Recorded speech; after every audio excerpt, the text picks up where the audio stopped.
Here are the following updates we have at the moment. At the global level, confirmed cases are 3,190,576, with 225,857 deaths, with 986,706 recoveries. In Africa, the confirmed cases are 35,043, with 1,531 deaths and 11,464 recoveries. For Nigeria, the confirmed cases are 1,532, with 44 deaths and 255 recoveries. Let's give you some developing stories at the moment. We begin with the story that Serbians have continued their protest for the third day as they vent their anger against the government's coronavirus containment measures for a third evening. Armed with tin pans, drums, whistles, and horns, citizens standing near their windows have expressed their frustration with restrictions such as a daily curfew from 4 p.m. in the evening and weekend lockdowns. The government has started to lift restrictions as the rate of infection slows, but said that a lockdown should remain in place in the country. At the moment, the cases are 8,724 with 173 deaths in Serbia. We go to the United States of America, where Gilead Sciences Incorporated said its experimental antiviral drug, remdesivir, helped improve outcomes for patients with COVID-19 in a clinical trial and provided data suggesting it worked better when given earlier in the courses of illness caused by the virus. In the US, the news was welcomed by President Donald Trump and leading health expert Dr. Anthony Fauci, who warned, however, that the data on the drug needs to be further analyzed. Last week, a draft study abstract released inadvertently said remdesivir had failed to improve patients' conditions or reduce the pathogen's presence in the bloodstream. The drug maker said at the time that the findings were inconclusive because the study had been terminated early. Some hopes of respite on COVID-19.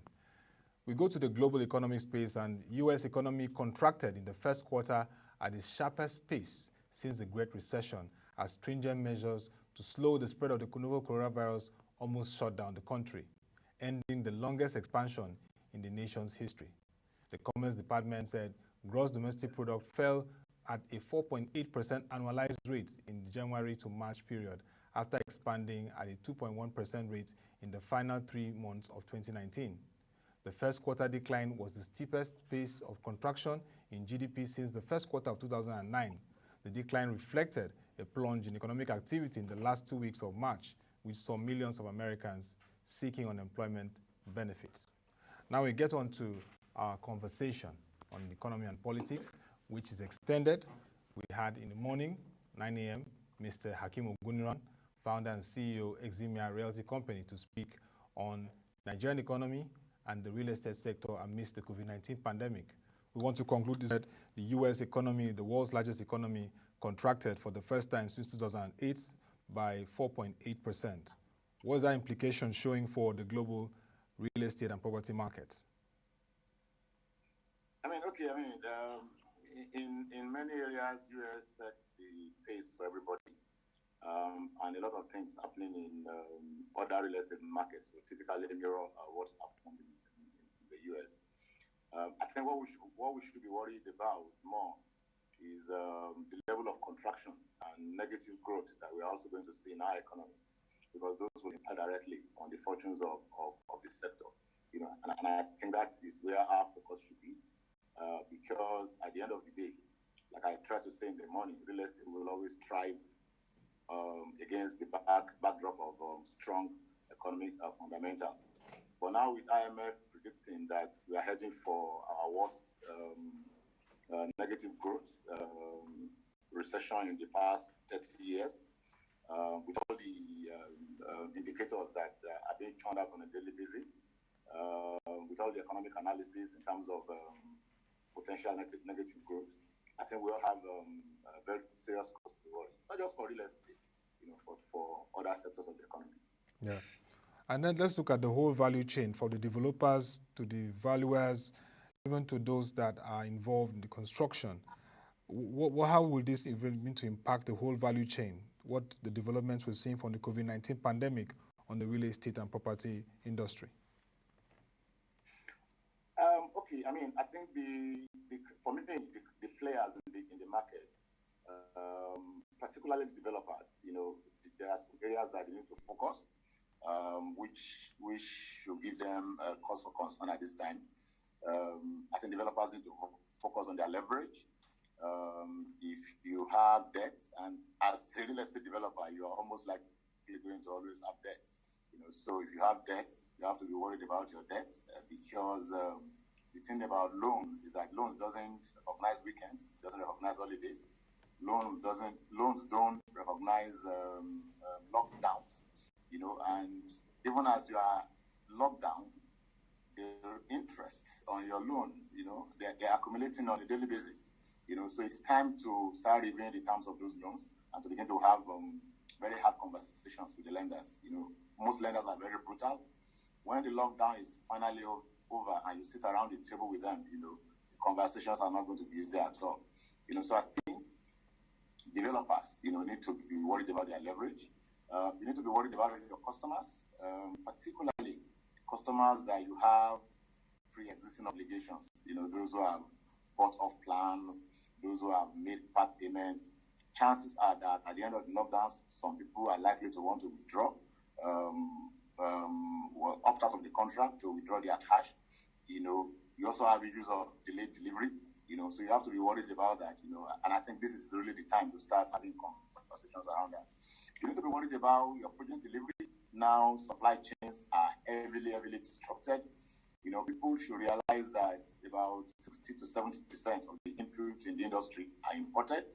25 to 30% of imports come from China, with factories closed down for several months, with the disruption that we're seeing in the supply chain globally. So we're heading for major pipeline disruption. So I think that should also give cause for worry. You also have to worry about your project delivery, because project delivery is not plug and play. When you demobilize and you want to remobilize, it's not just press 1 and 2. It takes a whole process. So there's a whole lot of disruption. We had to shut down our sites, and now we've listened to the governor earlier this evening, that companies can reopen, I think, between 9 a.m. and 3 p.m. So most likely we will begin phased reopening of some of our sites. But the reality of the matter is that you can't just go back full hog. Critical issues, the sites have been left without any work for like a month. So I think those are critical areas that we need to start looking at. But I think that all of us, all the participants along the value chain must understand that COVID-19 has foisted a fait accompli on all of us. And I think this is not the time to be adversarial. This is the time to be very cooperative. This is the time to look at the issues together and try and come to some sort of win-win compromise, which would be in the interest of everybody. And that's my approach. We are mobilized contractors. We can't fight the contractors. It's not their fault. So we need to sit down with them and see how we can just work together to ensure that we still meet our objectives eventually. Yeah, I was going to come to the issue of jobs, the implication for jobs in the real estate and property industry. We know that the aviation industry globally has been really impacted, and we're seeing that also in our country. So what are the implications for jobs at this point in the real estate industry? Major negative impact on unemployment. I just think that our government will understand that if you want to really get this economy back to work, you have to focus on construction. You have to get construction sites back to work, because construction is a critical driver of the whole economy. And job creation in construction is automatic. When you go to a construction site, you see an ecosystem of suppliers, of food vendors, of daily paid laborers, and in a country where a significant percentage of the population still work in the informal sector, these are the kind of sectors that really drive. So we need to get those guys back to work, albeit in a very controlled, disciplined, manner, observing critical rules around that. So I do think one of the things that we need to do as we begin gradual, phased removal of the lockdown is to focus on those critical areas that will have immediate impact on the economy. And I think the construction and real estate sector is one of such segments. And you know that the lenders are also very key. So what will be the implications? What do you expect to see from lenders? And what is going to be the impact on the customers? Let's say the customers and consumers in the market at this point. Okay, I think those who have lent to the oil industry, they have greater cost to worry than any other person at this point in time. I think for real estate, particularly where your lending is securitized, you just have to sit down with your customer and work with them through this period. There's hardly anything that anybody could have done about this. So I think that, like I said earlier, recognizing the destructive and disruptive effects of COVID-19 should make everybody to understand that we just have to work together, in driving this. Yeah, and I guess you've taken some assessment because you have clients covering sectors. So you'll be looking at those sectors that will be initially impacted and to see how you can negotiate products or even look at terms. Is that the case at this point? Okay, earlier on I spoke about supply chain. Yeah. So if you have forward contracts with suppliers, yeah, this is the time to take a look at them. If you look at what has happened to exchange rate, I was reading earlier yesterday that forward contracts for USD has gone to above 500. Yeah. That has significant implications on imports. Okay. And unfortunately, we're in an industry where 70% of our inputs are imported. So there's a major challenge around that. So this is the time to really sit down with other parties and begin to look at the implications together. I have a few cases on my hand, but we're tackling them. I was telling my people in my office today that I'm a fighter, and they all have to join me in fighting to survive through this period. And because if you're just looking at the sheer enormity of the potential problems ahead, you'll become so overwhelmed. But we have to take every day. The first thing is that as a country, we have to get through this problem first. We have to work responsibly with government to ensure that we flatten the curve and we disrupt the spread and the rate of infections. When we do that, and we have to be very worried. If you look at the 1980 pandemic, it was the second wave that was more disastrous. First wave, about 3.5 million died. But they lifted the restrictions and everybody went back to lives as usual. And look at what happened. Over 50 million people died. Yeah. So we have to learn from history. We have to understand that, first of all, we have to take this issue very seriously. We have to work together with government, and you can see that His Excellency, Governor Sanwo-Olu, is doing so great in Lagos State. We're very happy that we have somebody who is taking the leadership. We have to work with him to ensure that we go about this relaxed lockdown in a very responsible, controlled, and disciplined manner, so that at the end of the day, we just don't create greater problems than we're trying to solve. Okay, Mr. Hakeem, let me take you to a thinking out of the box mode in terms of advisory role. If you were in that opportunity to advise subnationals and indeed the federal government, based on your engagement with the UN rapporteur on housing when she came to decry the level of slums and the poor state of housing in Nigeria, how would you advise them to really address this from policy standpoint, considering the fact that in a pandemic, when we talk about social distancing and the fears of community transmission, it has to do with affordable and very, very well-structured housing structures? Okay, first of all, I must tell you that in terms of talking about thinking outside of the box, I belong to the school of thought that in this dispensation, you have to break the box entirely. So there's even no box to constrain you in any way. Okay. So when you break the box, you have the flexibility to really think much more robustly. Yeah. So we have to reset. we have to work on the basis of the fact that we have like a tabula rasa, like a clean slate that we're working with. For the housing segment, there are fundamental issues which we must address. We must address the issue of land availability, titling.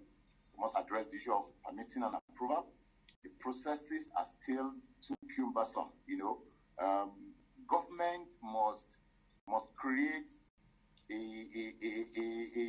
very, very friendly environment for those who are seeking to develop. I mean, it's a very difficult job, so we have to work on the issue of permitting and approval. We have to work on the issue of transfer of title. There are major issues. The 3 steps involved in perfecting title: consent, stamping, and registration. The cost is prohibitive. Government must encourage people, but ensuring that we institute a friendly regime.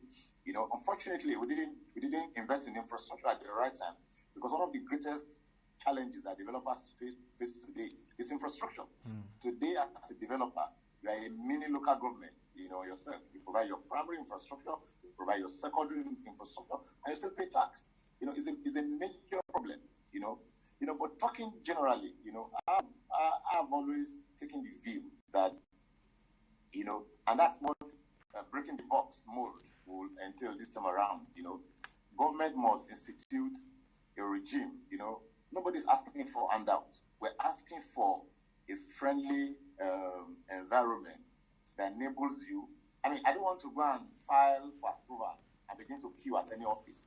Government must make it easy, to do e-approvals, to do e-submissions, to do e-assessments, and make the process generally very, very friendly and extremely streamlined. Today, we deal with too many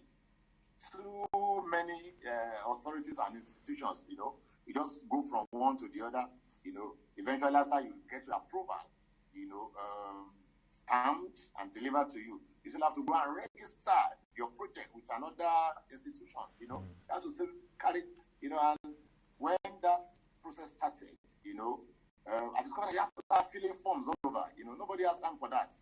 In the new dispensation, we have to work together to cut all the red tape, and to ensure that, we really tackle this issue of housing headlong. So that's basically just the way to approach this new dispensation. Yeah, I see what you're saying. I can see that the Lagos state government is even trying to push that level of e-processing in terms of land and all those, and I hope they can really ramp it up and set that pace for other states to follow. And then the issue of geological GIS surveys across the country, across states, is also very good, so that developers can even be guided on where to develop and where is good, because sometimes those challenges are there where you want to develop, and there are infrastructure challenges that you raised, right of way, areas that you should not develop. Those things should be set in pace. What is your industry doing to see that government and policymakers push more of this in terms of creating that leeway, that guidance, so that developments are not hindered in the country?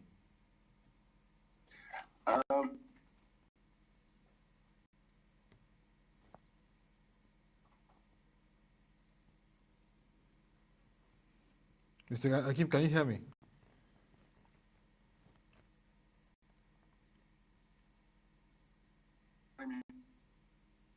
Hello? Yeah, I can hear you. I can hear you. We're just talking about what Redam, the real estate developers association, has been doing in terms of working with government to create a platform for data management, data gathering. Yeah. That was launched last year. Oh, that's very good. I was the guest speaker. Yeah. I was the guest speaker at that event. Yes.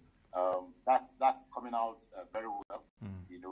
And with the platform which has been created, it will be possible for key players in the segment to share information across the platform, and that is going to be of major help. So we're going to push that further and ensure that we also get to level that becomes a major working tool in our hands in the industry.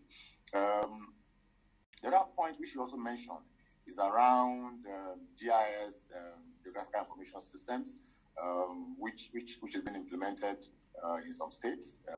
Trial run is going on in a few states. Yeah. Today, the process of ascertaining the genuineness of title is very laborious. Yeah. In some states, they have introduced some very, very strange requirements. In FCT, for example, you cannot conduct search or obtain CTC of a document unless you bring the owner. These are public documents. Anybody should be able to walk into the registry and access it, and access and apply for your CTC for your CTC. Yeah. But all those requirements, they just make life too difficult to operate. So I guess as we, it's the era of blockchain, of PropTech. We also have to take advantage of that. We have to take advantage of AI. We have to. Tomorrow I'm sitting in on a webinar on blockchain, a global webinar on blockchain, because that is the way to go.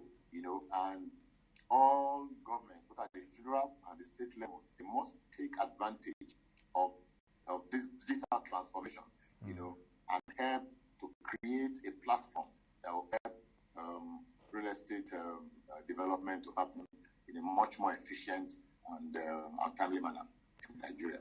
Yeah. I know you mentioned the fact that the Finance Act has been able to create that leeway to effectively push the rates to become very critical in the market. But amidst the pandemic, what is your outlook for the rates in the market this year? Okay, the real issue hitherto was that the legal framework, did not create rates as a flow-through, transparent investment vehicle that it should be. Because the issue about rates is that the distribution should not be taxed in the hand of the entity. You have income in the hands of the entity, and you tax distribution in the hands of the unit holders. That's a double taxation, and that was a major problem. When we floated a rate in 2013, the UPDC rate, we had to enter into direct negotiation with some big buyers. I remember I had to give guarantees to some buyers, that in case you suffer tax liability, we'll have to make it up for you. But happily, the Finance Act has solved that problem, which is a major victory for that sector. So I will imagine that it should be possible, should be a lot more practical now, to circumvent, not circumvent really, to create a structure, that meets the global requirements for what a rate should be. You see, but in the current dispensation, that is also going to be very, very difficult, because the objective of floating a REIT is to appeal to a wider pool of investors, particularly the retail investors. Yes. And in a pandemic situation, or in the period immediately following the pandemic, people are not thinking about investing. People are thinking of investing in holding cash or holding near liquid assets. Yes. That you can convert to cash in case of any problem. Yeah. So these are all the issues that are going to come to play at the end of the day. However, I wanted to mention in the morning that it's not all gloom for the sector, because we must understand that COVID-19 or coronavirus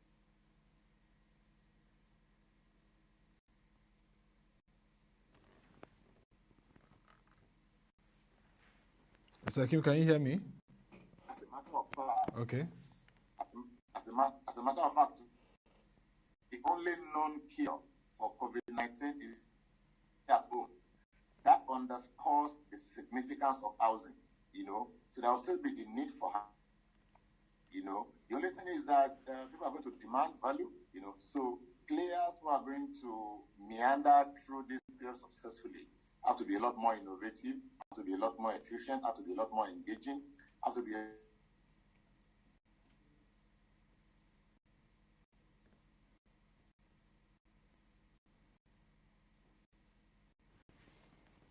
slight challenge with our connections again, but if you could listen very well to Mr. Hakeem Ogunniran, he emphasized the need for effective innovation and structures in place that will make the market respond to the challenges of the times. Pandemic will cause people to really demand value in housing, in affordable housing, and this is very important at this time. It also speaks to the fact that they are engaging effectively. So let's get back to Mr. Hakeem. Mr. Hakeem, are you there? Yeah, I'm there. So we lost you at the point. So let's get you. Let's take that outlook you have to give for the real estate sector in the country as we begin to wrap up our conversation. What I was saying is that it's not all gloom for the sector because, like I said, today, the only known cure for COVID-19 is still the home, stay at home. That in itself underscores the significance of housing in the whole game, in the whole pandemic situation that we are in. So people will still require houses, people will still require to buy homes, However, the players who will succeed in the new dispensation will be those who are very efficient, who are very innovative. Innovation not just about delivering very beautiful, good, cost-efficient houses. Innovation also in terms of financing, flexibility, in terms of payment. We've had to introduce monthly payments in our current developments, and that has helped some of our buyers who ordinarily, will not be able to meet the financial burden, of house purchase, to key into the development, So a whole lot of customer assistance programs, must come into play to ensure that you engage them and you give them what they consider real value. Purchase decisions are going to be very, very difficult. To sway that decision in your favor in this dispensation, you have to go the extra mile. And I believe that those who are able to do this will be able to meander through and hopefully still stay in the business. Well, we wish you all the best and all your key players and stakeholders in the industry all the best. I know that the pandemic has its challenge on real estate and housing market, but we wish you all the best. Thank you for sharing your thoughts and your incisive contributions, Mr. Hakeem Ogunniran. Thank you. And that was Mr. Hakeem Ogunniran, the founder and CEO of Eximia Realty Company Limited, giving his perspective as an expert on the implications of COVID-19 on the economy as it affects the real estate industry. We'll continue this conversation tomorrow, 9 a.m., as we will look at the economy again with economist Mr. Ottoabasi. Join us on our website, www.proshareng.com, to get further updates and reports on the market analysis. And also, you can log on to proshareng.com/COVID-19 to get our data analysis and market reports on the impact of COVID-19 on the global and Nigerian economy. Till we come your way again, thank you for watching. Have a nice day and stay safe.